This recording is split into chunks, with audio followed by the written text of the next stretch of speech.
রাধে রাধে। ওম নমো ভগবতে বাসুদেবায়। ওম নমো ভগবতে বাসুদেবায়। ওম নমো ভগবতে বাসুদেবায়। শ্রীমদ্ ভাগবত চতুর্থ স্কন্দ পুষণম চতুর্থ অধ্যায় সতীর দেহত্যাগ। শ্লোক 31।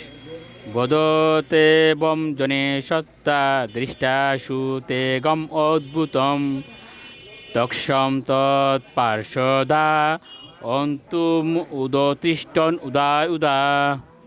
অনুবাদ: সতীর এই আশ্চর্যজনক স্বেচ্ছা মৃত্যুতে যখন সকলে এভাবে কথা বলছিলেন, তখন সতীর সঙ্গে শিবের যে সমস্ত অনুচরেরা এসেছিলেন তারা তাদের অস্ত্রশস্ত্র নিয়ে দক্ষকে হত্যা করতে উদ্যত হয়েছিলেন।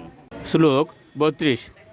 তেষাম আপ ততাম বেগম ঋষৈম ভগবান ভৃগু যোগ গ্নেন যজুষা দক্ষিণাগ্নৌ জুহাব। অনুবাদ: তাদের প্রবল বেগে আসতে দেখে ভৃগুমুনি বিপদ আশঙ্কা করে যজ্ঞ বিনাশকারীদের অচিরে হত্যা করার উদ্দেশ্যে তৎক্ষণাৎ যজুর্বেদীয় মন্ত্র উচ্চারণপূর্বক দক্ষিণ দিকস্থ যজ্ঞাগ্নিতে আহুতি প্রদান করেছিলেন। শ্লোক 33। অদর্যুনা উয়মানে দেবা উৎপেতুরুজসা রিবনাম তপসা সোমম প্রাপ্তাহ সহস্রশ।